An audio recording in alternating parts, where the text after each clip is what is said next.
And this is the only bridge that makes sense. The Bridge 99 FM, connecting Jamaicans all over the world. That's what we do. That's the purpose of this station. That's the mandate of the public eye.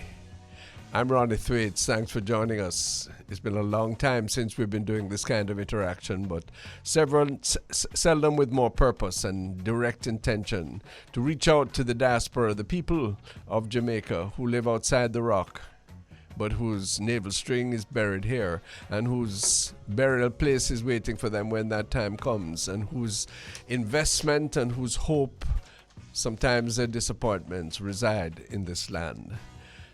The Honorable Pearnel Charles, Senior, OJ, is the co-host. We'll engage in some useful banter, we hope, for the first few minutes before we link with Erwin Clare of Ira Jam in the tri-state area, affiliate of the Bridge 99. Later on, Nathaniel Peat, that ubiquitous Jamaican English person who has been making so much effort and creating so many vibes for the connectivity and productivity of Jamaican interests, will join us.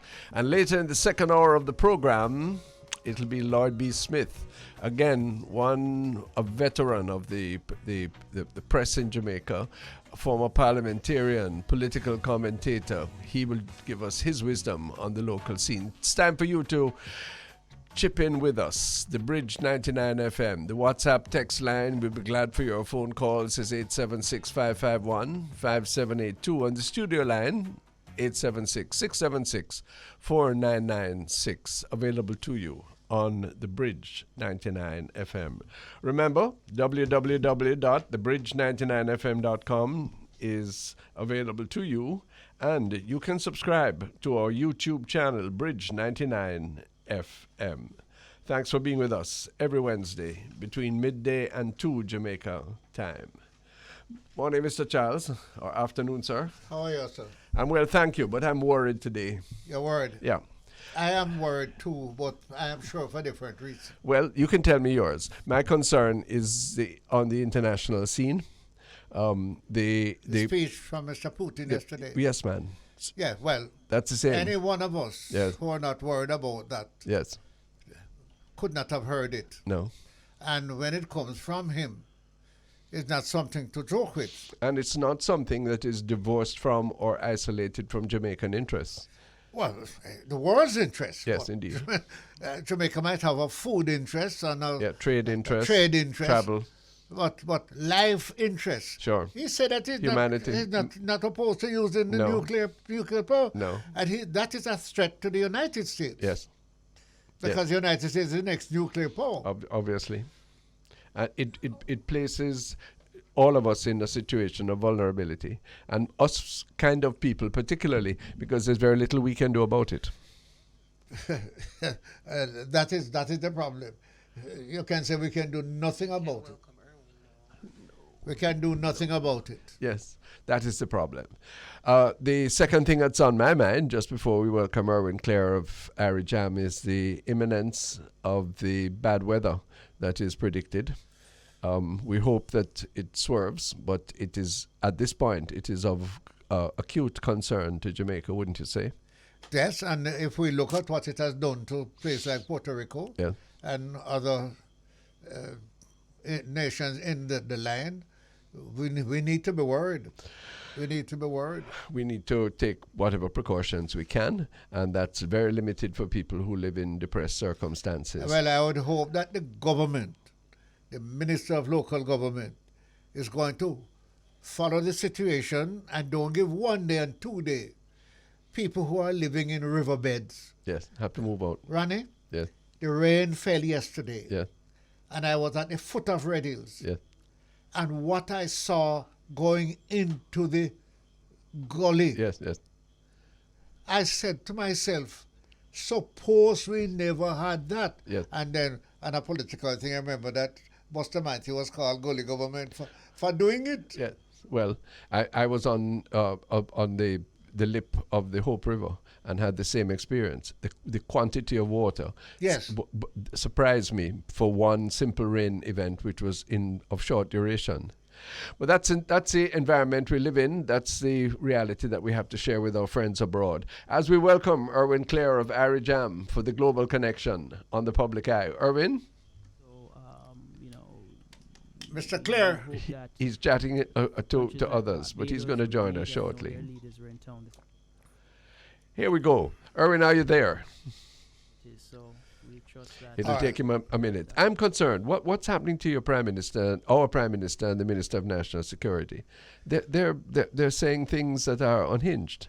The Prime Minister is saying. The Prime Minister said, I didn't hear that. Yeah, he says that there's going to be an amnesty for illegal gun holders, but he'd rather they didn't bring it in, but he catch them with it. What kind of word is that? Well, that's just nonsense. Well, maybe not complete nonsense. Let's look at some other thing. If I have an illegal gun, I don't have to carry it in. I can send it in. But that's it. If I catch you with it, I can get certain information. Oh, I see. As to who you get it Really? from, where it get from. I see. So I have the amnesty then? Because you want to get the gun in. Yeah. No. Right? But really, you are.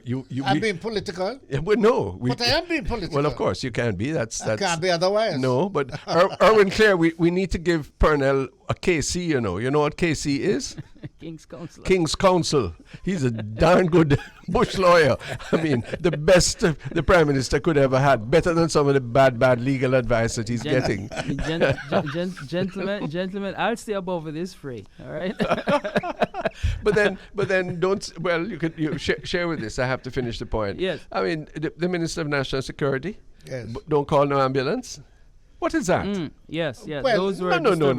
Well, disturbing words. Well, you believe he can't tell the police not to call an ambulance? No, but gentlemen, do you think he could tell the police I know. that somebody shot not to call an ambulance and the police don't call an ambulance? No, but then if you are right, then his statement is an inane one, and you can't have You can't put anything you want to call can't. it. No, you can't have a Minister of National Security who makes inane statements at best and dangerous statements at worst. Oh, Pearnel. Gentlemen, you see the optics. He's losing his balance. You see, Minister Chang is not just a minister. He's this particular time he's the Deputy Prime Minister of Jamaica, bears a lot of weight. And I'll say this: when we heard those statements, these were statements that just took the air out of the room. And I can imagine that those who were there too probably feverishly clapped and probably, to give a squaddy a heads up on something. I don't know. But these are unfortunate statements. I hope that this is not the policy of the government of Jamaica. And I can only hope that these are things that is not the order of the day, because it defies civility. Right, it defies law. Erwin, let me say this, what I know. What that is saying to me, it cannot overrun policy that the Constitution and the government and you and I have. No man can come up and say the police cannot call an ambulance to take somebody to the hospital. Yeah. You can say it like how it's a political thing, foolishly. Yeah. Right? Oh, okay. Right? Well, foolishly. But don't tell me that the police shoot a man and a man drop. I tell you better than that. A madman is on the road. He's almost naked. He's dirty and he's not smelling good. And a lady bounced him and he fell down. And I said to her, "What are you going to do, miss? We have to take the gentleman to the hospital." She said, "Sir?" In my car? "In my car?" Yeah. I said, "Well, you'd like me to take him in my car? I'm not the one who bounced her." And she said, "So you're a politician, so you take her." Yeah. And Ronnie, Yeah, but fortunately, the man wasn't that badly hurt. But he was. But not, look at the he was not happy for what we were saying. He got up and walked away. But look at the mentality, sir. Yeah. And when that mentality or something similar is enunciated by the Deputy Prime Minister of this country, yes, the man is desperate. It's bad. And he needs to just look here. All of us, particularly Erwin, close your ears. People like Pearnel and myself who have been in the political fray, there comes a time when, for whatever reason and in whatever context or mood, we say things we shouldn't have said. And the best thing to do is to climb down from it right away. To say, look, I made a mistake. Indeed. You see, Done. there can't be a situation to say it was taken out of context, because I don't know what context is here. The point is this, is that those are damning comments. These are not the kind of comments that comes from persons with the authority and the power. People latch on to these words. The words mean something to people, and we must be very careful. And it's unfortunate. It's unfortunate that there's those who gave credit to it, and I saw it in the papers, and I have to give credit now to the Minister of Health, because he answered the question and dealt with the facts. That was good. But more of our leaders must denounce commentary like that. Erwin, let me say one thing, and Ronnie will agree. All of these commentary will find big support in our country. Yes. And but it cannot. It can't. Yeah, but well, we don't always place the popularity. It shouldn't find intelligent comment. No, but you don't reinforce our worst nature. No. The fact is, let's go behind the comment now.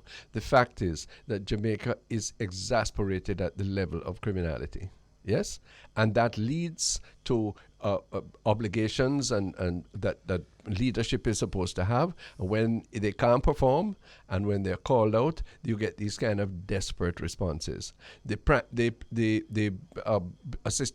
the assistant commissioner, the policeman, speaking about the fact that we normalize violence and murder so much in the society. He was referring, I think, to the Spring Village massacre over the football thing. Yes.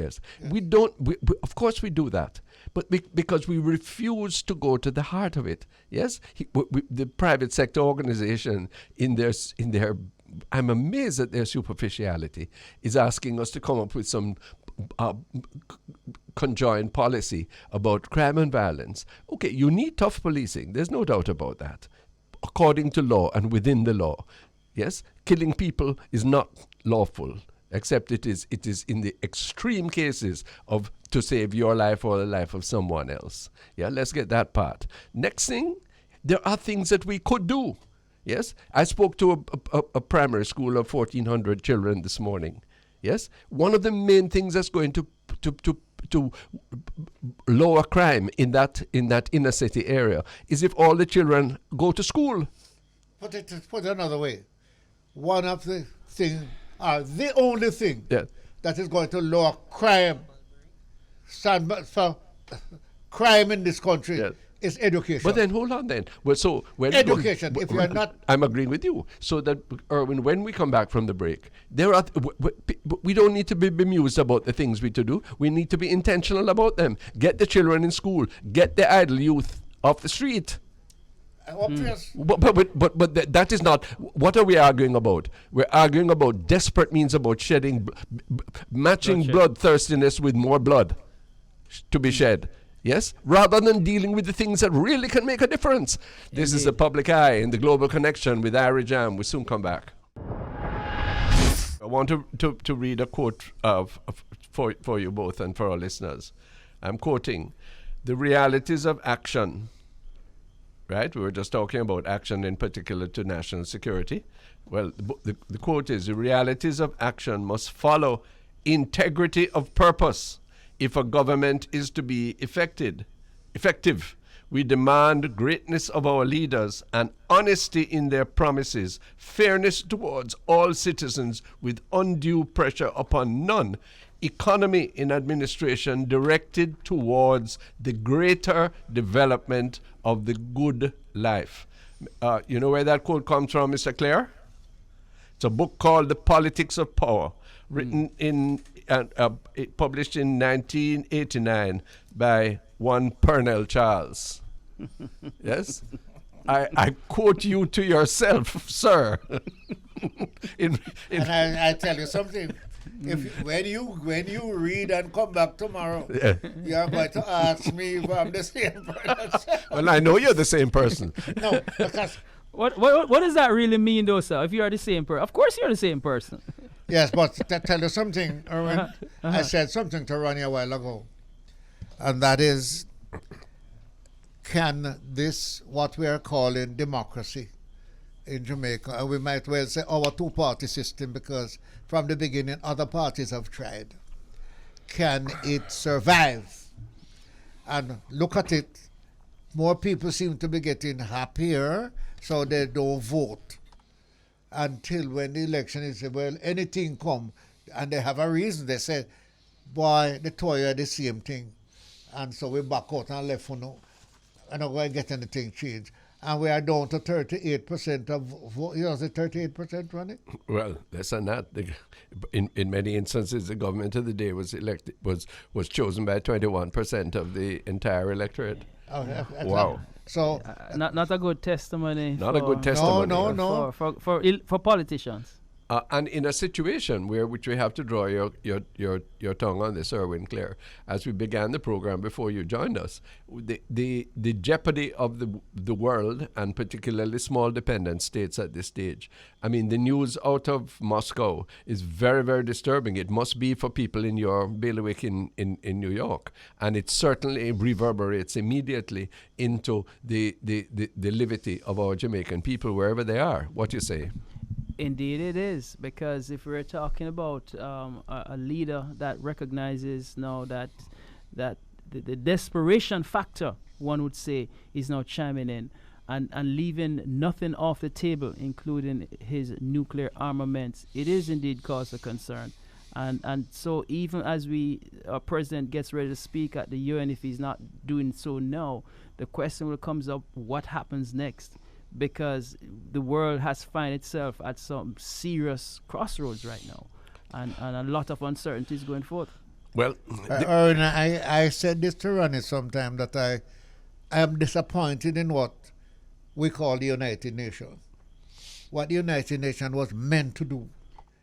All the leaders of the world are there, and one or two can say, go to hell, we're not listening to you. Veto. It has, right, not only the veto, but you can't even suggest anything to us. We can't tell the United States, when you shut down Cuba, you shut down Jamaica, you shut down the Caribbean, you shut down many people in the Caribbean who suffer, not only the Cubans. What is happening in the East? The same thing. At the very least we can do is to have clear principles and to defend them not only in word, as we do year to year at the United Nations, whether it's regard to Cuba or climate change or bilateral trade, energy prices, but also in terms of how we comport ourselves locally. And the lurch towards a police state in this country is what is bothering me, because I see the legislation, elements of the legislation before the Parliament now, and the statements that we have canvassed earlier and with disapproval as taking us in that direction. There are a lot of people who are fed up with democratic institutions, with the rule of law. They are fed up with that because they feel so vulnerable, so stressed that they will, anything that they think may protect them is what they will take. That is a bad state of affairs. But don't be one-sided with it, Ronnie. The other side is also giving trouble. Of course. So, but deal with the root causes of that, sir. The government of Jamaica, the present government, yes, the JLP administration, had a wonderful program, Operation Hope, where it took young people who are likely to be absorbed in gangs, who are likely to take to the gun because of the lack of possibility, or for whatever reasons that there are, not to excuse one of them or any of that, to take them and to give them training and a purpose in life and a reorientation. What has happened to that program? It is underfunded. It is tokenistic now. It has not been scaled up in a way that I know personally from discussion with him, the Prime Minister wanted it to be. Our system can absorb any effort at change and neutralize it, and that is what is happening. And our recourse when that happens and the murders continue is to start talking the way Horace Chang or Policeman Bailey or Bobby Montague are doing. We won't deal with the fundamentals. If we want children not to grow into adults, particularly the boys who are prone to crime, to gangs, yes, for God's sake, put them in school. We're still running 25% of our children not in school on a regular basis. Something simple as that. The law is there about truancy, yes, but we're not imposing it. Right, it's not simple. But let me ask, The law is there. Everything is there. It's not simple. I'm not saying it is, but Yeah, at least just it's simple. necessary to do. No, It has to be done. but it's not being done, sir. Well- Instead, what we're doing is talking about killing people. Because how can you do that? I'll tell you better than that. They are going to kill you. Yeah. So let's get this straight. so if this continues without Yeah. reform, Yeah. reformation, Clearly. change, Precisely. This is what we want to do. they're going to kill all of But us. yes, it is. And what is And they're going to tell us when you can go to Clarendon. and what is Mr. Montague's suggestion? A, that we should have gallows all over the country, and two, that every Jamaican should be, or every person that he thinks is worthy should be able to carry a gun. So that what we do is to have an armed society, a détente based upon the capacity to kill. Is that the Jamaica we want? Erwin Clare, is that what the diaspora of this country in your bailiwick wants to see? But let me ask you this though, because and I point this to putrid. Mr. Charles, because I can empathize at some point to our leaders. When the government today, Mr. Charles, do you listening to what has been said just now, and it's the realities that we exist in? How do they look at themselves going forth and say, are they doing the right thing for Jamaicans? How do they rationalize that and move forward? My rationalization is simple. Yeah. Two men make statements that I don't agree with, you don't agree with, and the rest of us, some of us like you and Ronnie, want to say that is the government. No. That is the government, and that's what the government wants. That's government. No, but that is not so. No, but if the Prime Minister, the Deputy Prime Minister, and the Chairman of the party are on the same wavelength. Those are powerful statements. Whoa. Man. That's what? defining what the government is all about, because we haven't heard anybody comes out and say, nay, it's not so. In fact, the Minister of Information has even doubled down on what the Minister has said. But gentlemen, do we have our guests ready yet? I don't know. We're going to break at I'm so confused. Let me see if I can help deconfuserize you. Whoa, watch it now, people listening to you. The point is, Ronnie, just before we leave off, we are concerned as Jamaicans. Please don't do this until... And the world we have to finish a point, supporters. We do have a problem. Yeah. Right? And this problem cannot be placed on around one or two people. We have to look at it, probably Erwin is on, internationally. Well, we begin to do that by welcoming Nathaniel Peat, Jamaican immigrant living in the United Kingdom, man of many parts who has graced us with his presence on the public eye very often. We welcome you to this discussion, Nathaniel. Thanks for joining us. We're not hearing him? We're not hearing him yet. No. Sending greetings from the UK over to Jamaica. Okay, right? good. He's there. US. Wonderful. Nathaniel Peat, patron of the EY Foundation, chairman of Jamaicans Inspired, a Jamaica Youth Diaspora Organization, and co-founder of Genex Solar, which is an innovative renewable energy company operating in Africa and the Caribbean. Well, sir, you are in a country which has gone through many upheavals in the last little while. Talk to us about how you foresee the political and economic structure of the United Kingdom changing, with Miss Truss now being the Prime Minister, Miss Liz Truss, and with the at least emotional upheaval of the death of Queen Elizabeth and her son Charles being appointed King. And I wish to remind Mr. Clare and the Honourable Mr. Charles that it's not King Charles, King of England only, it's King Charles, King of Jamaica. But not Jamaica Queens, all right? Not Jamaica Queens. Not the festival queen at all, no. Well, somebody asked me if we become independent, if we're going to change my name. Yeah.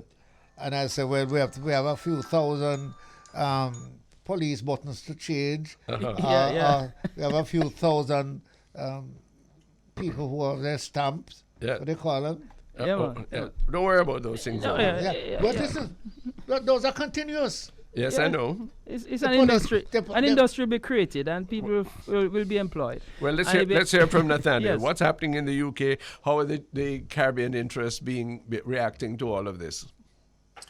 Well, I mean, it's very mixed, a very mixed opinion. I had the distinguished honor of being invited directly to the Queen's funeral. So Oh, I my attended goodness. the Queen's funeral on Monday. Yes. A very solemn occasion. And, there has been very mixed opinions in the United Kingdom within the diaspora communities. Did you go? Both Africa. Sorry? Yeah. Did you go? Yes, I was there. I was well, in attendance. and- I was and, actually in attendance.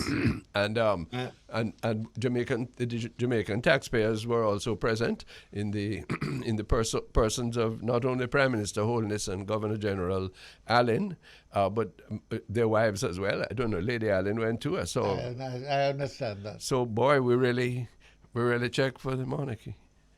There was quite a number of Jamaicans. I don't think we pay for those. Who pay? You mean for the Governor General? Oh, That's right. absolutely. Yeah, but But he works for the Queen. No, he doesn't. He gets paid by the Jamaican people. What do you? So Nathaniel, share with us. Yes, share with Owen. us. Good, Share with long us. time no hear you. How you Yeah, doing? man, Yes, sir. and you're still a youth. But anyway, share with us, share with us the mood and the temperament at that whole city. You mentioned about persons agree and disagree. Share with us the Jamaican comportment there. Well, I mean, there are those who really valued the impact of Queen Elizabeth's service in terms of her consistency, but there were others who really were hot on reparations and the colonial powers which destroyed many nations, speaking on how could we celebrate the death of a monarch whereby within her reign there was problems. That has not been the general opinion. There's been a lot of respect from the Jamaican community, but there's And also there should been be. those. There has been a lot of people which have written posts on social media around, not forgetting the colonial history. We should not. And we should not forget that. However, you have to acknowledge the fact that, during her reign, many countries received independence. And there was a Commonwealth system that was built that really supported, with various different outreach programs and trying to mobilize various different communities. I mean, she was one of the first people that visited Nelson Mandela, when he was freed, and in fact had within, I believe, a Times article written at the time in the 1980s when the late Prime Minister Margaret Thatcher was, for this apartheid system in South Africa. I know that the Queen had mentioned her displeasure of that. And so there has been things within her reign whereby there has been many countries which have gained the independence. And we have to be respectful of the fact that, she came to the monarchy at a very young age, where system and systematic racism really was rife in all layers of society. I have no complaint about her at all. She's an admirable lady, and she deserves our respect in every way. What we're talking about is what she represented, and she represented an imperial country which has in fact ripped places like Jamaica. The other point to run it, and I think that one of the things that stands out for me, and I do agree with what Nathaniel's saying about her, but she also had the opportunity to apologize for slavery. No, she couldn't have. If she had done that, she would be. There you go. She would have been. She would have been acting unconstitutionally as far as her government was concerned. So that remains a sore point.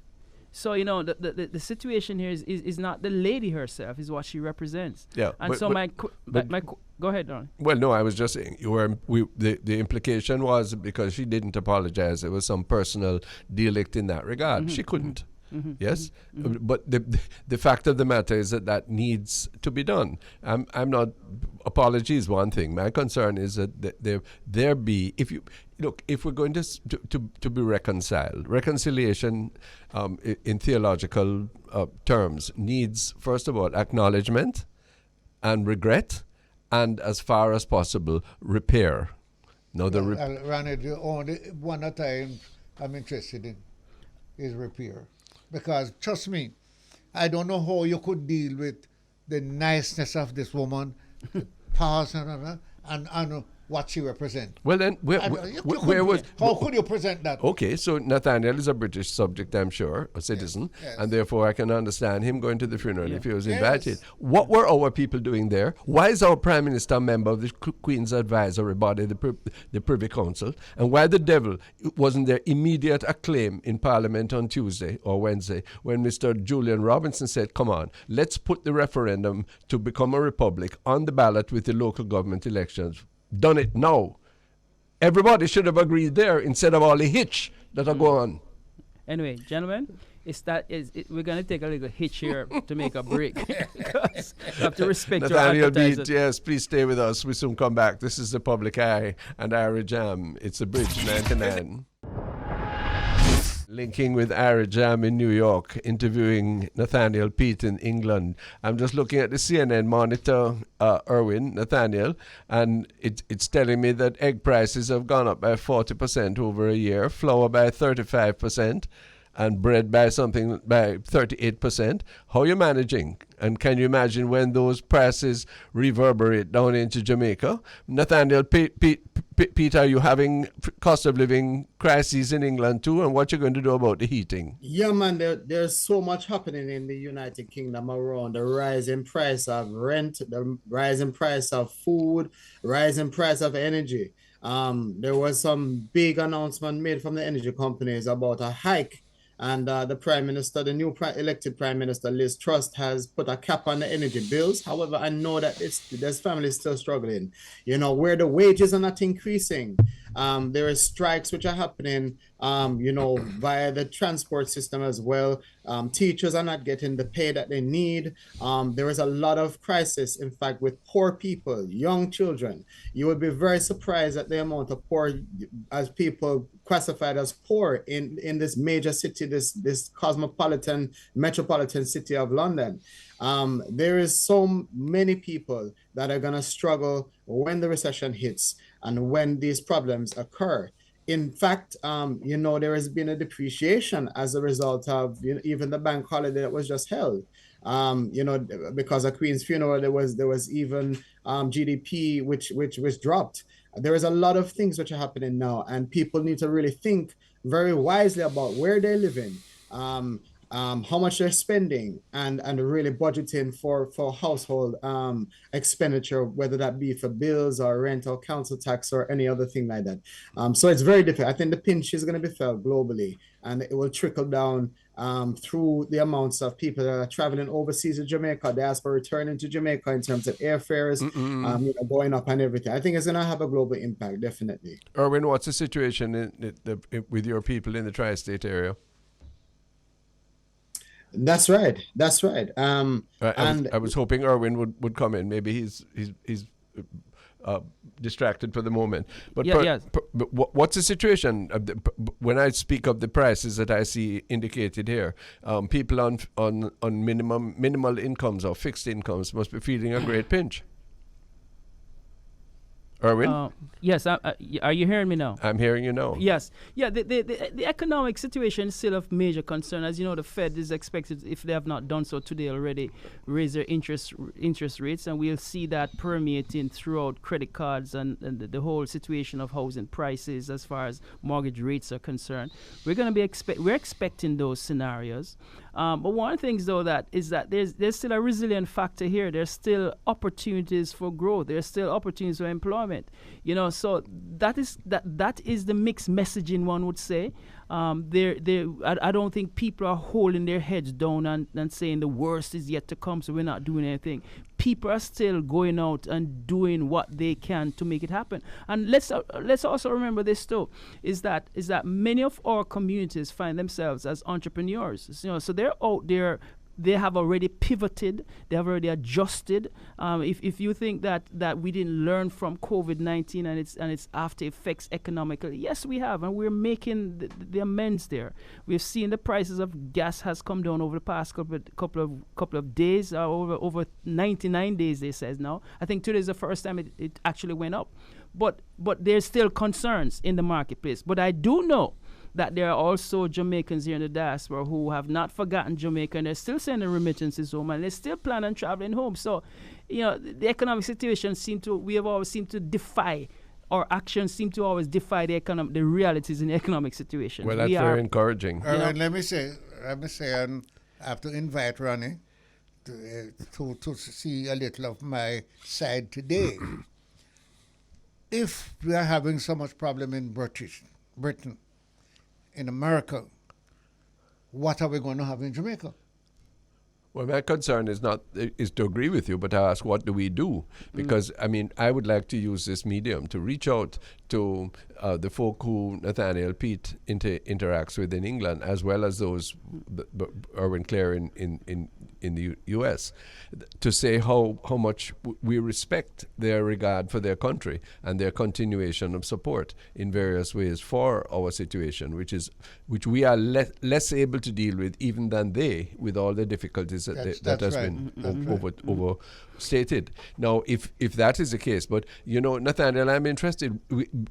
Aid and remittances are one thing. Charity is good, but trade is what's really going to make the difference. What's happening? Is there opening for trade for real supplies and interaction of goods and services between us that can make a difference? One of the happiest things that I have seen this in this recent while, gentlemen, is the announcement of this project to commercialize bamboo.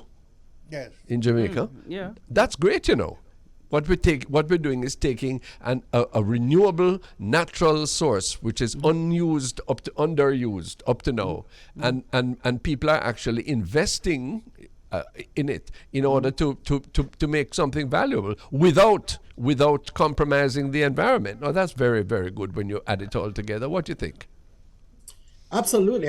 There is a lot of movement happening, especially the Jamaican Stock Exchange, which is going to be traveling to the UK. In fact, they have some outreach programs. In fact, the Jamaican Stock Exchange had reached out to me to see what we could do around diaspora investments. I know Victoria Mutual has been heavily focused here, where historically the president has come over. Good man. Courtney Campbell was over, and we have had various different Jamaican national things happening as well, whereby people have the ability, right, to connect to Jamaica in so many different ways. I am even going to be doing my business in Jamaica very soon. I have solar cells coming down to Jamaica within the next month. Check us right? out. Yes, tell us when.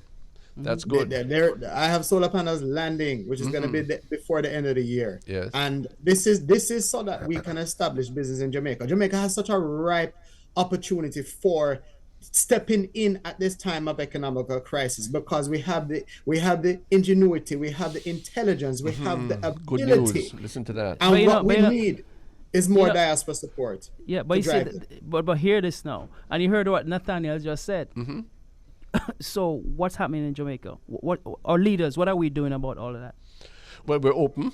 The government is open to receive investors. I hope the bureaucracy is too. I fear that is a weakness, because it's so very hard to do business in Jamaica, and many people will tell you that it's rife with corruption. But at least the openings are there, and we must try our best to engage there. Something that Nathaniel mentioned about, I think we mentioned egg prices, and something jumped out at me, because I recently saw in Jamaica where egg prices in Jamaica, the bottom had fallen out. Why? So we have an abundance of eggs in Jamaica. Are we looking to the international market to get it out? I don't think we can be competitive there, but but we can start somewhere, because I'm quite certain there's a niche market somewhere that we can satisfy.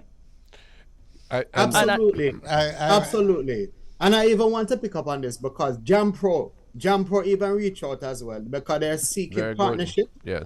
They're seeking partnership for investments, as well as job creation opportunities within diaspora regions. So even there is going to be an online seminar on the 13th of October, whereby people will be greeted by, the President, Diane Edwards, as well as others from other representatives from Jampro in the Western regions.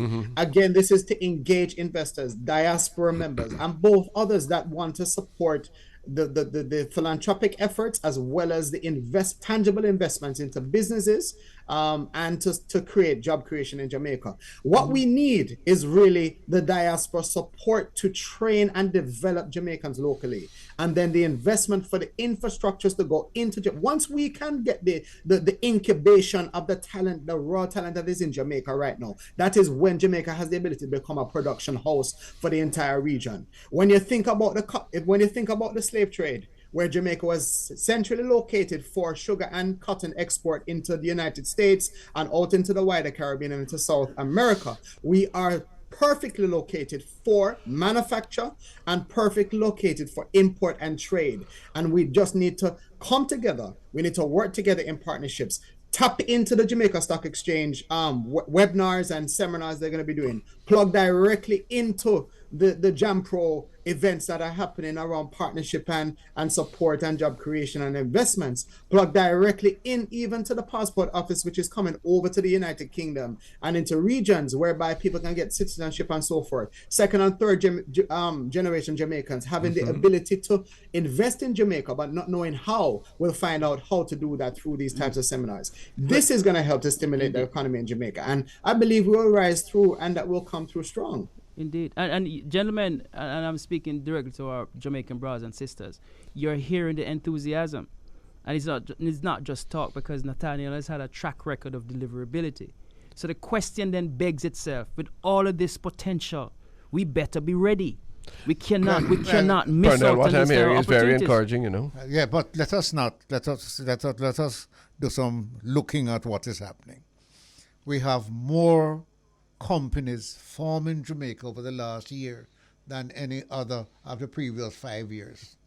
2 and 3 women, workers, gone out. You're satisfied too easy, though, you know, Mr. Charles. What? You're satisfied too easy. No, I'm not satisfied too easy, but I'm satisfied to make a start. Okay, sure. But what bothers me is when we chat and don't do nothing. Exactly. And the idealism is So- not, so- I want the realism. So what I really want now is more investments like the bamboo thing. I want to ensure that there's if we had a ministry for diaspora affairs which did nothing but facilitate investment, which is what JamPro I suppose is supposed to do. Yes, just nothing but that. But that's what JamPro would is please doing. me. I hope so. Are they doing well? Let's put it nicely. If they could multiply and scale up in order to do that. And if we are prepared to make some changes too, we are not going to ride out the storm if we continue to have the addiction to petroleum products the way we do, you know, Pearnel. No, but Ronnie, let us face facts. Because there are people are saying in their own bedroom right now, in their own workplace, where you want me to do. Yeah. With what is around me. Yeah. I'll tell you. 1 minute. I turn around, I look into a gun. That man don't want to work, right? That's not the society. Ronnie, this society need to be cleansed. Yeah, so maybe you're opting. I don't know how. All of us have to get together and work out a program because this it's not easy. I know. 1 minute. Listen to this. Go ahead. I was trying to get here from Reddy's in 45 minutes. You can't. I leave my house 15 minutes to 6 in the morning to reach Legoni. If I am 5 minutes late, 2,000 cars are on the road. Well, and is that sign of progress? But anyway, listen. It has to be sign of progress. All right. No. Listen. I don't think so. Listen. What I want to get the message, because we have Nathaniel here, is for us to realize something here.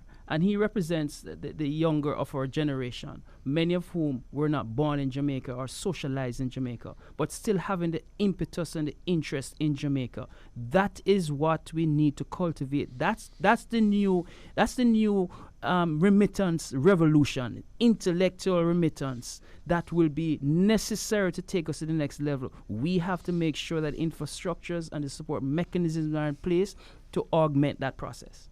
That's the important key here as far as the diaspora engagement at this time in our lives.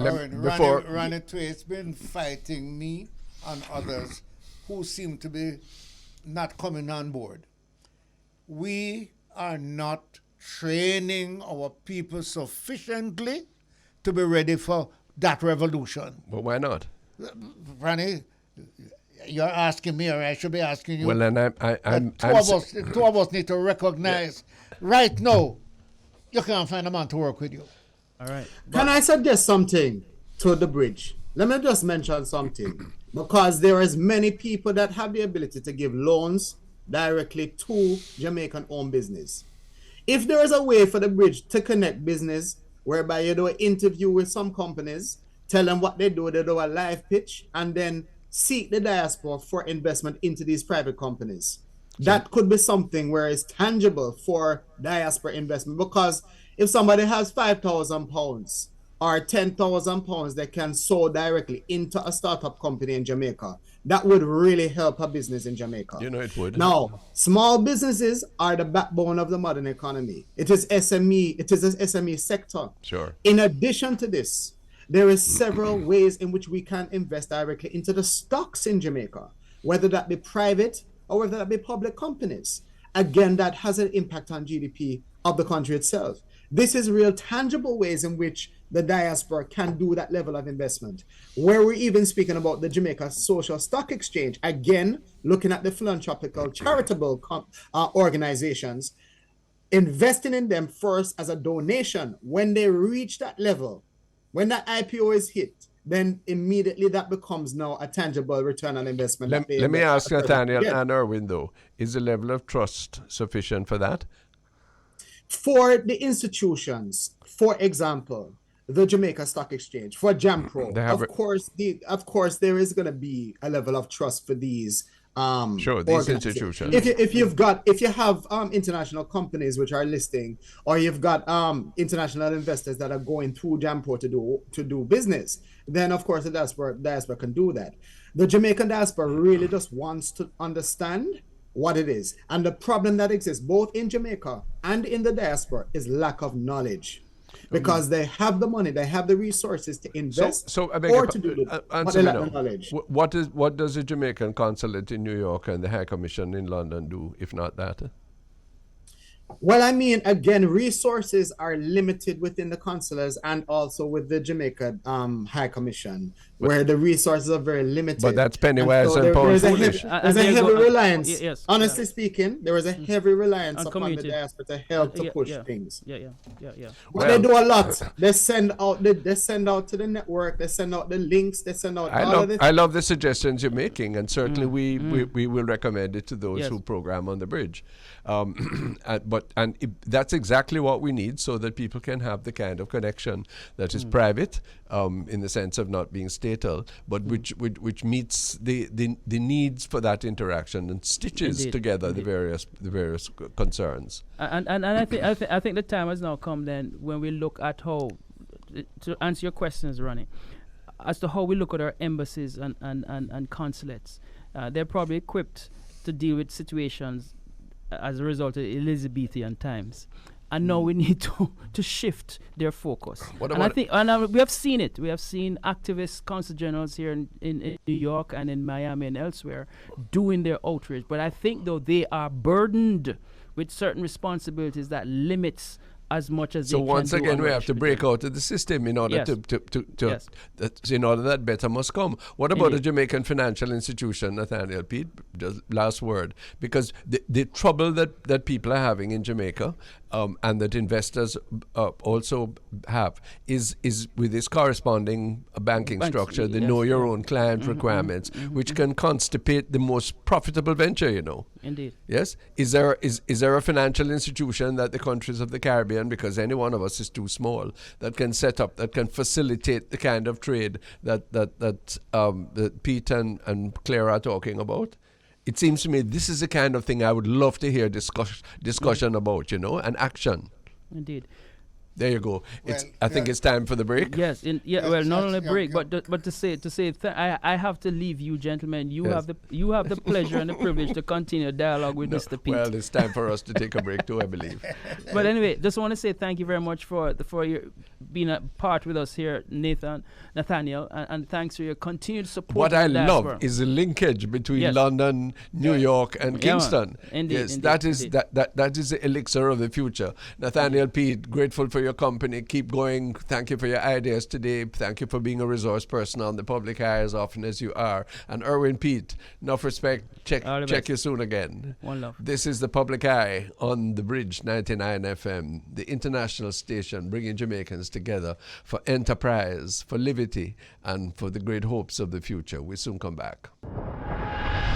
This is the Bridge 99 FM.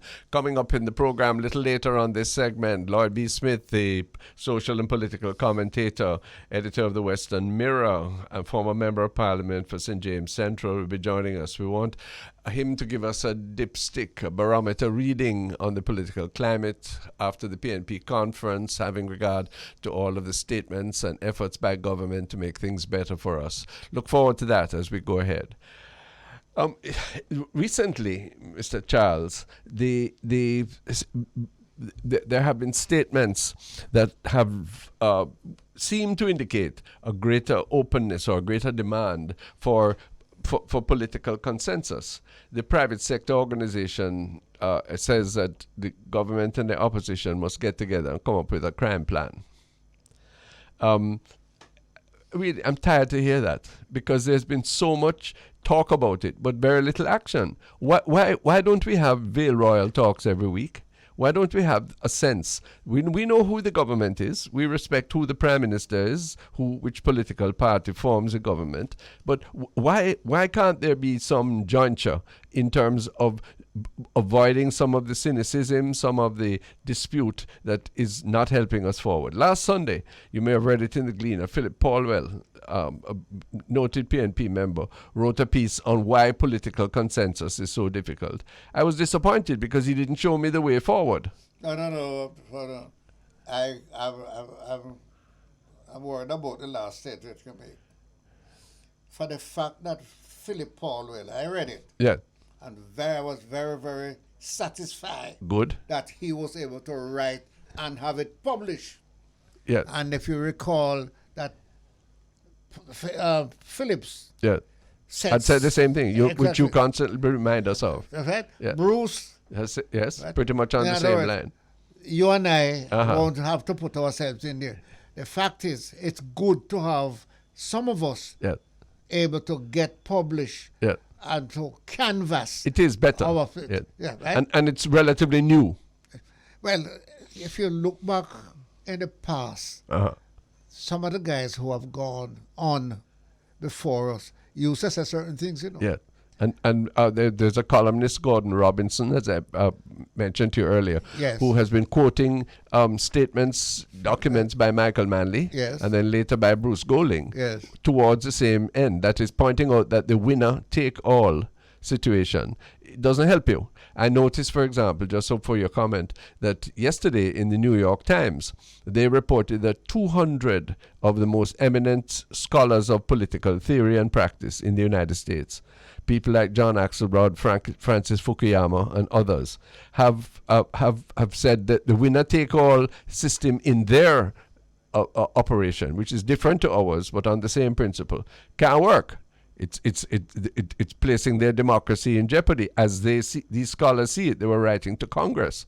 Yes. Now, how much more so, or isn't it similar to what some of those in Jamaica are saying? But I want to see the action now. But that's what you and I have been saying. Yes, sir. And I said, that's why we come together. I said to you this morning that I am worried about the future of our type of democracy.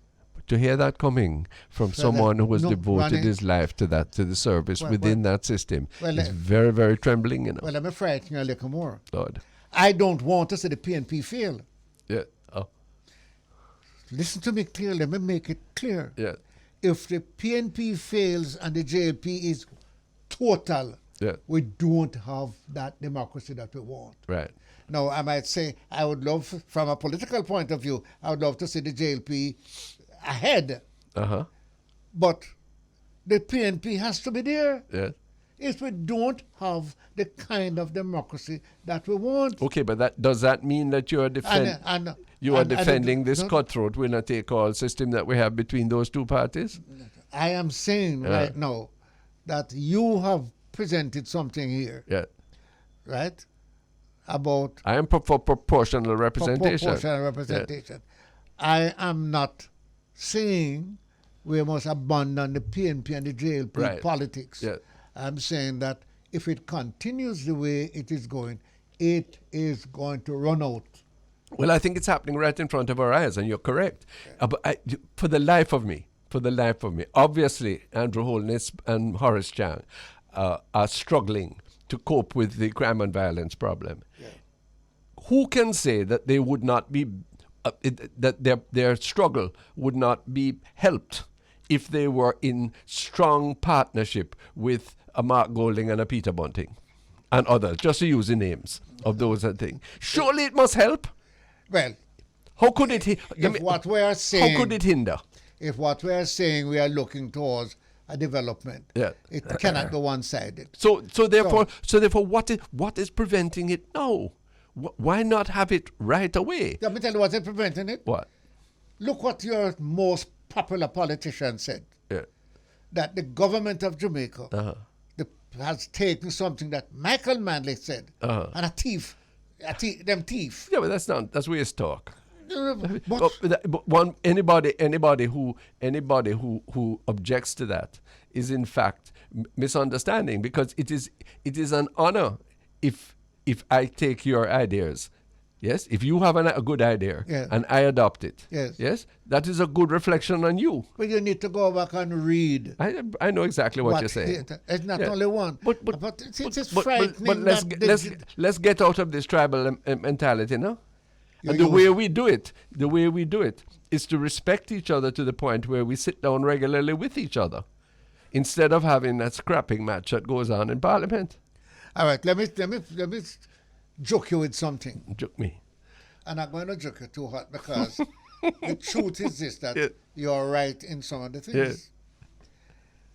The Jamaica Labour Party Uh-huh. and the PNP Uh-huh. are now the two formidable political parties in the country. Mm-hmm. We are also creating gangs behind us. When What you're saying? when you get up Uh-huh. and describe the Labour Party Uh-huh. and the Prime Minister the way your guys do it, Uh-huh. and my guys get up Uh-huh. and describe the PNP Yeah. as how what do you expect the followers to do? What do you expect the followers to do? No, I understand you. So let us stop to that right now. And the way we stop doing it is if we send clear signals that we at the top, don't call for that anymore. Well, the paper this morning Yeah. is calling on the private sector. Yeah. Is saying, look here, what is missing is that they need to find that they are the third government. Oh, They need to say, look here. them on the first one for me. Well, Go ahead and pay the well, money. Whatever. Anyway. Whatever you want to put, Sure. they need to take a stronger part in getting the two political parties Yes. together so that they form a triumvirate. Yeah. That is going to make the country solid. Well. You don't sit down out there and say the two are not going to do it. Anybody who can do that, Yeah. whether it is the church, the private sector, or the two of them, or whoever else, yes? And in my view, that is absolutely necessary. But the kind of sticky problems that we on this program alone have talked about. Look where we started. We started with the crisis that is upon us because of the Ukraine Yes. war. We looked at the potential, please God no, crisis of natural disaster if the hurricane come our way. Yes. We spoke about the attenuated struggle of the nation against gunmanship and crime and violence. Yes. We spoke about the remarkable but elusive, entrancing possibilities of diaspora connection with our previous guests. Yes? All of those require some level of jointure. No one person can do it. That, Ronnie, you are. If I were back in the Ministry of Education, Yes. I would love to have the opposition spokesman on education sit down beside me. If Mrs. Williams called me tomorrow morning, I'm not the opposition spokesman in education, by the way, anymore. Yes, but if she were to call me and say, "Could you come and let's talk and let's see, and can you put forward this idea that I think, or this policy, let's develop it," I would go without. I don't need one penny. Yes, Ronnie. I am Alone worried. we can't do it. Together we can. Well, you have just read that line for me. But the point is, if we don't get it together, we are only talking. And one of the serious point in the politics of today is, if I come to you and work with you and we succeed, is you going to get it. Well, that's foolishness because No, but the two of us are hold- going to get no, it. No, it's not totally foolish. Uh-huh. Not totally foolish. But then- It's how we can divide it. Okay, fine. It's how we can Got have you. it. And frankly, there's some things that you get and you have that is better if you give it up, or it's better if you share it. Oh, see, Ronnie, that is good talk. Uh-huh. But when it come down to certain things Yeah. that they consider, Yeah. that we consider life, Uh-huh. we don't see it that way. What a life. Well, there we are. Let's take a break on the public eye. When we come back, Lloyd B. Smith can add his alchemy, his wisdom to this discussion. Do we have a basis for consensus? Do we have a basis for proportional representation? Would that be the best thing? Or do we continue to insist that we must win the game and the other man must lose, even if it is only 25% of the population, or even less than that as it goes forward in the future, who really want to check in on our We're our going to team? run out, Ronnie. Run We're out. going to run out. We come from Listen- 50 to 60. Listen I to mean, Pearnel from 50 to Charles, 38, veteran down politician. to 20, and we are going to run out. Take the break on the public eye. We soon come. This is the public eye on the bridge, Pearnel Charles and myself. We invite telephone calls, 876-551-5782. We're always willing to share views with you, and you can write to us, Care of the Bridge in Kingston. We'd be happy to summarize or to read your letters. We invite your views, whether you're abroad or whether you're local. Right. Yes, we'd be happy to entertain that. Coming up at 1:30, Lloyd B. Smith, veteran journalist, public servant. They call him the governor of Montego Bay. So we have plenty to talk about with him. In the meanwhile, I wanted to share with the former Minister of Labour Yes. an interesting idea which a number of my correspondents have been canvassing, that in some of the developed societies, because of COVID and the work from home, they have now evolved into a situation of the 4-day week. Instead of a 5-day week, a 40-hour week, they are offering people full pay for 80% of the time. And they are saying that in many instances, it does vary, but in many instances, They're having more the production. levels of productivity Is are high. going up. Yes. Now, I would like the former minister's comment, because we in Jamaica have been seeing, not doing anything like that, we have seen the arc of productivity go down year after year since our independence. It's one of the crises of our lands. Can we think of something like that? All right, let me tell you something that I've seen just this morning. As I say, I leave my house Early. early, Uh-huh. 15 minutes at a time. I don't Yeah. want to give it directly. Yeah. If I'm 15 minutes late, Uh-huh. I'll be half an hour late for where I'm going. For where you're going. Why? Vehicles.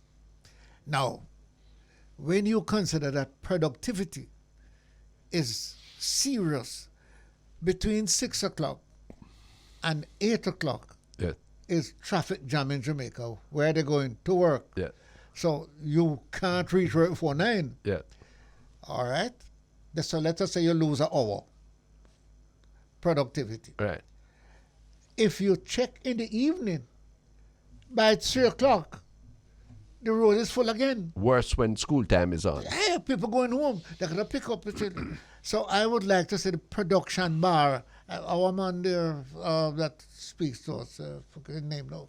I would like to see the production bar Uh-huh. with what is happening now. There's not enough roads anymore to carry the cars. So I am going to suggest that we start to look at something. When I was Minister of Public Utilities and Transport, Yeah. why are 4 neighbors Uh-huh. driving 4 cars Yeah.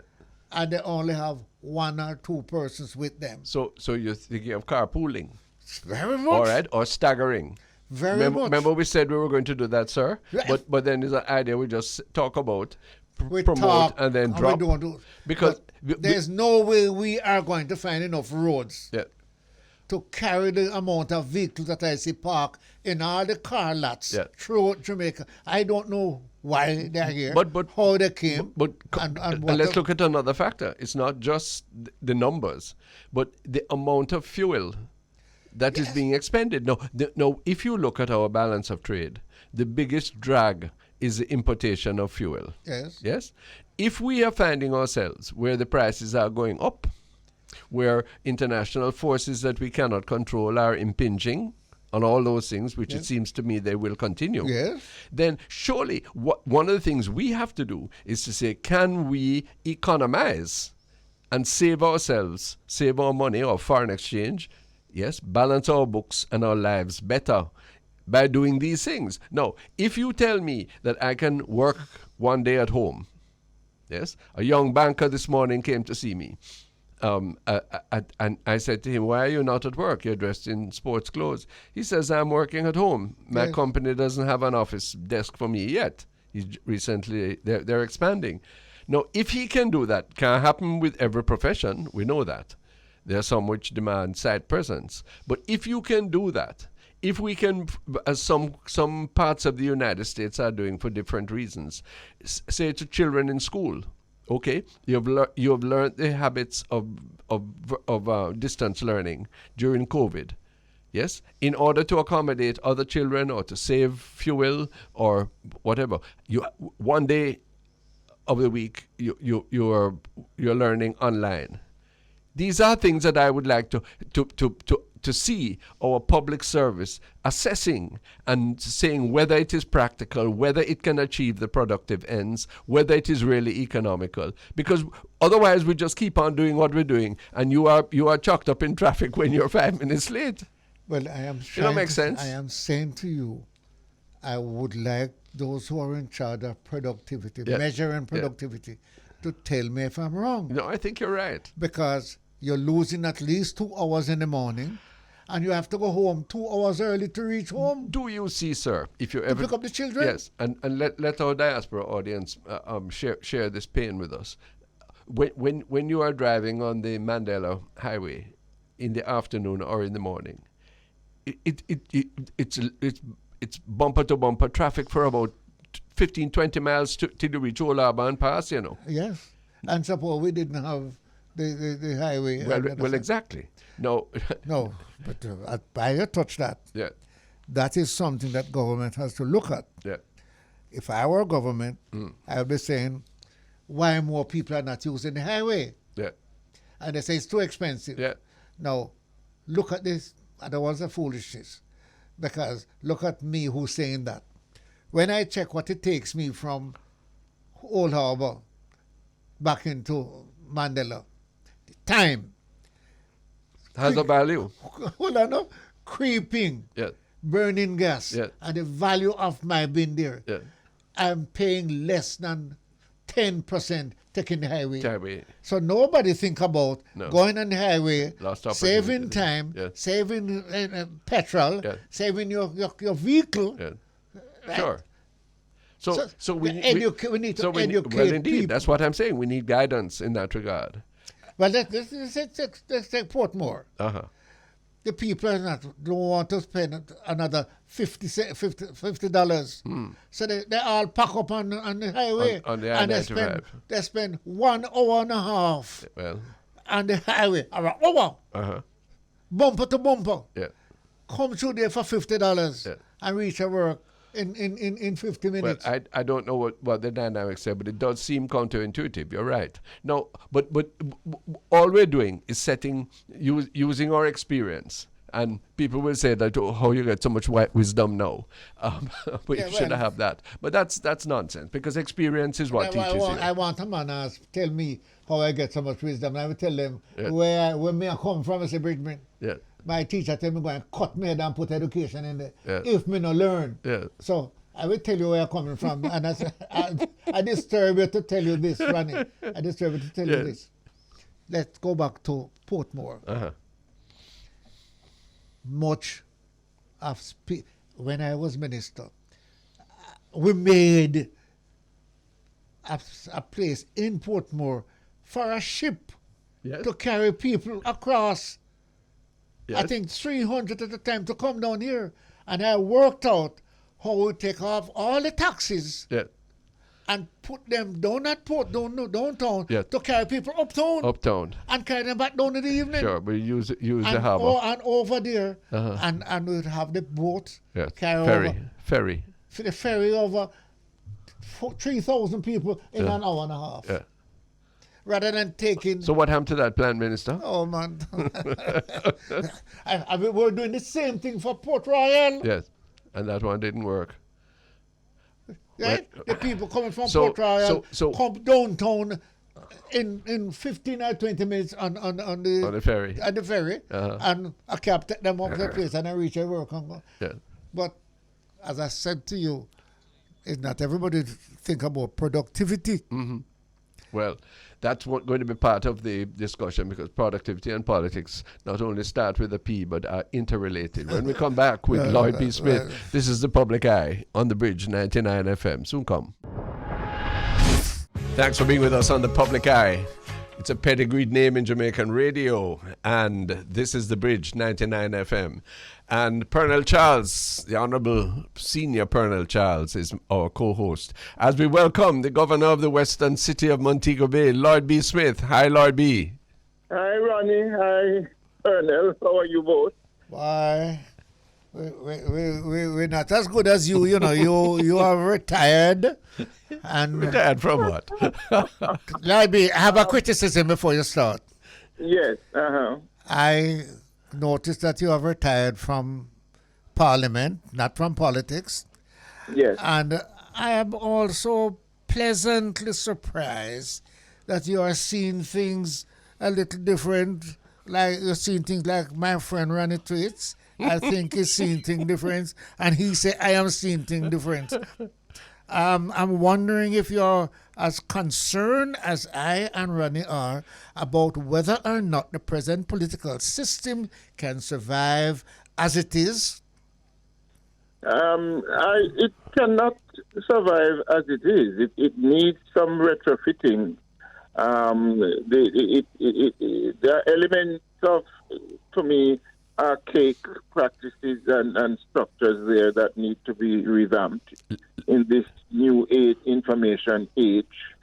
And I think both parties, in fact, need to rebrand themselves and come out of the old sort of first past the post mentality and begin to focus more on policies and ideas, and also the whole matter of seeking to inspire the general populace to be part of the political process, because one of the serious challenges we now face is that over 50% almost of our citizens say a pox on both your houses. We are not interested in voting, and we are getting on with our lives without you. Let me sharpen the question. You have experience, in a city constituency, and broader than that, both of us in different places have the same. Can the political system bring opportunity, some greater measure of equality to the people of Jamaica? Or in fact, are we holding a line where growth is probably going to continue to be very limited and very skewed? And would we really, if we were in representation again, have to be admitting under our breath that in fact the people are going to continue to be, the majority of people are going to continue to be significantly underserved? What do you think? Well, part of the problem, Ronnie, is our educational system, because our educational system has produced thousands of Jamaicans who cannot think critically. And so what we have had in that context is a top-down relationship instead of a bottoms-up. In other words, the political parties, the government of the day, does things, comes up with whatever it wants to do, and literally rams it down the throat of the populace. There's not sufficient consultation at the community level, for example. I think there was a time when both parties were closer to the people by way of community organizations and community leaders and so on. That too has disappeared, and perhaps because of the advent of social media, people no longer communicate as they would used to. The bar talk, the veranda talk, the sitting under the shady tree. Some would say they communicate more. We're not getting that anymore. Not that time, but some would say that the opportunities, you don't have to go to the bar to have a big chat anymore. You just sit in your house or wherever. No, yes. What they're saying is that I don't have to use my name. Yeah, well. Everyone knows me. Well, that's a big they point. destroy everybody by not using their name. And the system need to be looked at. What's the impetus of change, Lloyd B. Smith, as you reflect on it? The two political parties have their major strengths and major weaknesses. The party that you and I have been connected to had a significant conference over the weekend. Some ideas were put forward. Is this a new beginning or more of the same? Well, I sense that the party is coming to terms, the PNP that is, has been coming to terms with itself. Primarily, I think it has been juked, if we may use that Jamaican word, by the polls, which I think, was a wake-up call to say, hey, it can't be business as usual. You can't just sit around and wait for the JLP to make mistakes or to do things that go against the grain to get back power. You have to come with a platform of ideas, of policies. You have to produce a vision that people can buy into, and you have to go into the trenches and begin what I call political education. But we don't like to use that phrase, Pearnel, because it has a certain socialist intonation to it. But political education is vital, and we have to go back to the old question of civics in our schools, because as I said before, what type of citizens are we creating? What sort of citizen is the political directorate creating? When we look at our general citizens, I don't know if you talk to a lot of the people on the ground, gentlemen, but they don't have a clue of what's going on either here in the world. They have the music and so on, and they can tell you about Bounty Killer and Beanie Man, and they can tell you about all the other top artists abroad. Even the students have gone down that route, but they are not part of any national discourse, and this is where we have gone wrong. So for me, where we have to start, the impetus has to be education. We have to revisit the whole question of how are we educating our people. The civic, we keep talking about we should be teaching civics, but we just talk these things, because the average Jamaican they no longer has a sense of citizenship. They don't. Hence we see the mass migration, and we see the level of indiscipline, because nobody has that sense of citizenship anymore. To be polite, to be courteous, to be law-abiding, all that has gone through the roof. How does the political culture, how does political behavior affect the situation as you describe it, Lloyd B. Smith? The political situation, the politicians, I have now retired from it. I don't know if I suppose you and Pearnel are still on the periphery, but I have totally removed myself from it so that I can think clearly. What I think is that the parties, the political forces, the political leaders, they have to start to lead by example. It can't be a question of do what you must do, not necessarily what I do. There has to be a significant change in how our political leadership functions. What would be the nature of that change? The type of platform politics doesn't work anymore. The tracing, the name calling, the using of symbols and all sorts of foolishness. Those days are over, You have to find a way to get into the psyche of the people. And I do believe, unfortunately, we are looking at a 25-year program here. It's not going to happen overnight. And as I said, it has to start at the school level, from basic school right up. If we are going to create the type of citizen, the Jamaican citizen, when we talk about Vision 2030, which is not going to happen as far as I see, because we have not started at the bottom. We are trying to start in the middle, and it's not going to work. So have you either of you seen any significant changes, for example, in what you call education? I take it you're meaning it in its broadest sense. Towards these ends, have you seen any opening for change, any change behavior on the part of political leaders towards this different brand that you say we need? Not much, because we have shied away from revisiting in depth the whole matter of values and attitudes. Unfortunately, when PJ Patterson introduced it, maybe he should not have been the one to introduce it, you know. And so it became a sort of political football and went the way of all flesh. And there have been feeble attempts by subsequent administrations to focus, but we have not got anywhere with that. And it seems to me that that's one of the areas we have to revisit very fulsomely, the whole questions of values and attitudes, and what sort of citizens are we creating? You know, I mean, when I look practically every day, you go on Twitter or TikTok, you see students fighting in the streets, tearing off one another's clothes. You know, in our days, Pearnel, well, we might fling two little fish and rocks away, but it wasn't as vicious and violent. And what is even worse, nobody tries to part them. Everybody just stands there and goes, let me disturb you right there while you comment on something. Huh? In the past, yes, any JP, any independent person, any big man could talk to a boy who not behave himself, you know. Mm-hmm.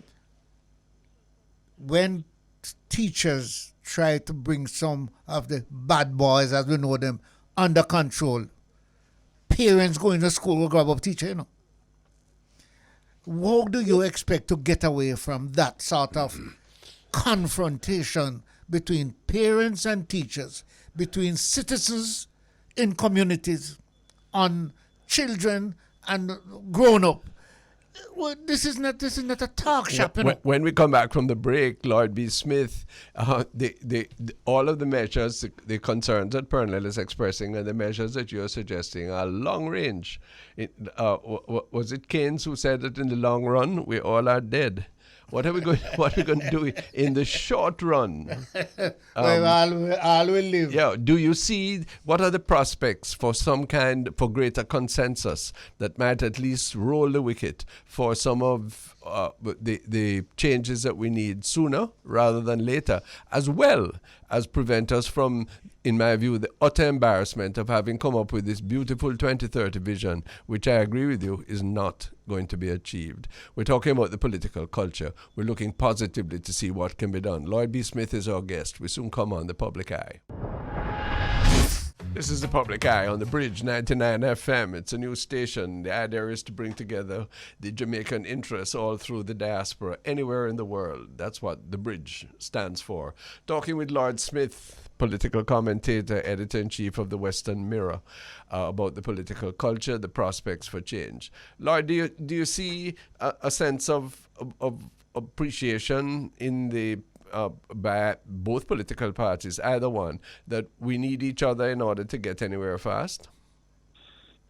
There is such a growing tendency I see emerging, with both of them being prodded by civil society as well as the private sector moguls, and I think that augurs well, but it needs to be fast-tracked. For example, when we look at the whole business of crime and how it is being tackled, clearly no one party in power will be ever able to solve that problem, and it needs a national consensual approach, you know, and it's going to mean that some of our political leaders have to, you know, step back a little and don't let pride and partisan, feelings to pervade, but rather the nationalist spirit.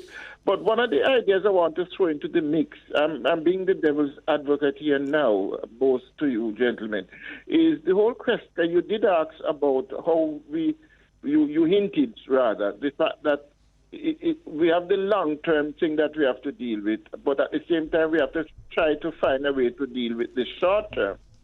And it is my view that perhaps we may have to look, and I say this guardedly, but I think we may have to look in the short term at some amount of authoritarian rule. There are those who will point, for example, at what Lee Kuan Yew did in Singapore. And I want to throw that discussion in because even when you talk to a lot of Jamaicans now, even the older ones like ourselves, we grew up in a society where we were spanked when we disobeyed, and our parents were very strict and firm in terms, but at the same time, they used the carrot and stick approach because, yes, when you were good, you got the carrot, when you were bad, you get the stick. And I'm just wondering if at this stage, if we're going to be able to save anything of this current generation, if we may not have to use a little authoritarian approach. Who's going to be the authoritarian leader, Mr. Smith? If you will come out of retirement and volunteer, I will consider. But it's very easy to that's a tendency that's happening right now. There are people in authority. Yes, I won't call the names again. They're well known to all of us who are really. That is what we're hearing. Look here, I win the election, even if it's 20% vote for me, and the rest are going to shut up.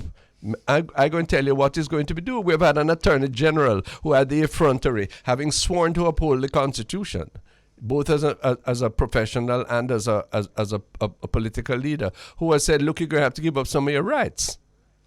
That is a slippery slope. This is where is Jamaica's Lee Kuan Yew, who I wouldn't be happy under his stewardship. But even that, Lord Smith, where is he? Pearnel, Charles, where are you?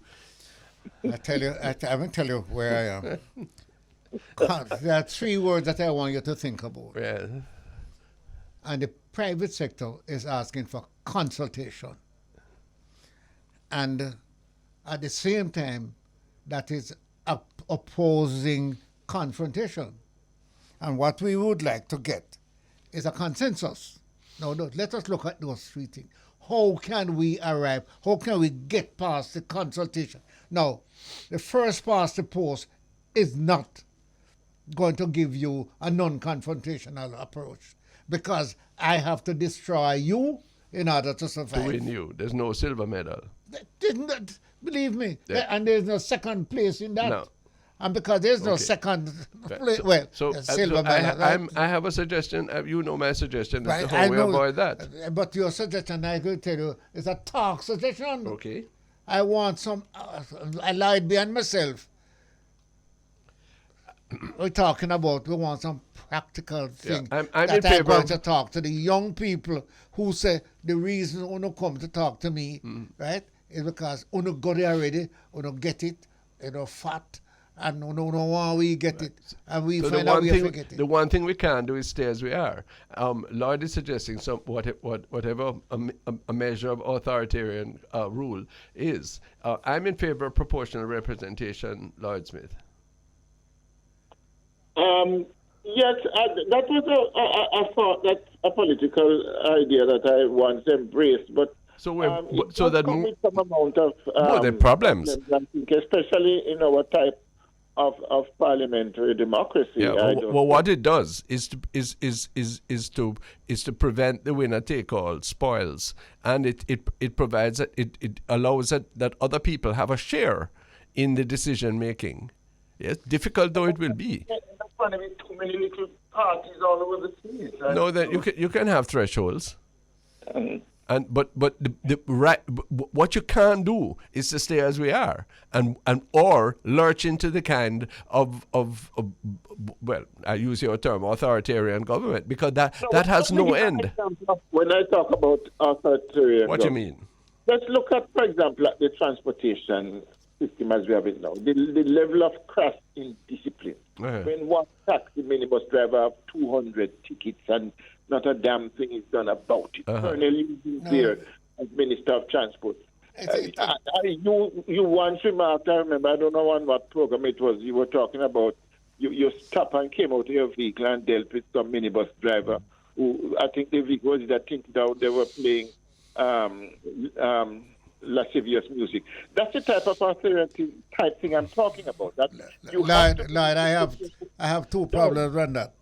If I were a policeman and I was given the job to go out there to see traffic order, and I give a man tickets, and I'm hearing that politicians not say, all right, you have 200 tickets, you don't pay, right? Pay us 100 and dash for 100. What kind of foolishness is that? Well, what kind of rubbish is that? Now, hold on. You might say to me, Mr. Charles, if you stay that way, you're in a confrontation. You're not seeking consensus. But, Ronnie, this morning, if there's one policeman stand up on Boulevard, just a policeman, there's little order. And this is why Lloyd B. Smith saying, do we need to get somebody who is forceful, I don't want to call the name, who can command our demand? Which are the word? No, is it command or demand? I have no difference with that. To have people who are strong in upholding the law. Nuanced way, one way I was going when I talk about authoritarian. I wasn't thinking about a dictatorship or anything like that. But getting the job done. I have to put a guard on that, because, as you know, there are people who say they're doing that and who right now in this land are tilting after and would like to see a derogation of the Charter of Rights. Under the same argument. No, and these people are carrying title of honorable. Yeah, but they say that the Charter of Rights, right, is not bringing what you're looking for. No, the Charter of Rights to me is like the gospel. Yes, but Ronnie, there's so many people who are not praying. Never mind. The gospel, you can come with gospel till the dead. Yeah, but that doesn't mean that the gospel is wrong. No, it don't mean Charter of Rights is wrong but that is exactly where we're heading. The Charter of Rights is that not is wrong exactly where we're heading, and that is where the courts have had to step in and slap down those efforts. Don't we see what is in front of us? Very fortunate. We are very fortunate that we have an alternative. So we didn't have a court. Well, indeed. That is why I don't want anybody to trouble that, nor do I want this fiction of being able to go to England and get the pure justice that Mr. Seaga spoke about. We have to deal with ourselves. We have to reframe that mind. Lloyd Smith is right. We have to start with values and attitudes. Where are we doing that, Mr. Smith? Is there any program on media now? You preside over one media. You don't see why we're doing it. Wow. You go on the radio, go in the social media now, yes, sir, and say that is the future. Yeah, but I don't see the lifting up. I don't see the lifting up of values and attitudes. They don't have to put the name. Yeah. And they can destroy organizations. That is the contrary. Destroy you. Time running on us. Lloyd, final word for you. One of the areas that need to be sufficiently developed and empowered and financed in real terms is the creative industries, because a lot of what is happening out there in terms of how young people think and act has to do with the type of music they listen to, the lyrics, the dancehall culture. And if we can get creative person out there, whether it's drama or... But the officials think that is the height of our culture. This is marvelous. This is what earns us foreign exchange. Let's have more. Man. They want Babylon. More. They want more. They say, that song say, give me more. Yeah. If that is how they think, they're looking at the gift horse in its mouth. And you know what that implies? Nineveh. Thank you. Lloyd B. Smith, always good. Next time we talk, we want to hear what your notions about the rebranding, as you put it, of the political parties will be. Thanks so much for today. Lloyd B. Smith. Kudos to you both, gentlemen. Thank you. We're happy. Yeah. Lloyd B. Smith of the Western Mirror. And that brings to an end the public eye for this week. Thank you, Mr. Charles. Quite some contention, not confrontation, moving towards consensus.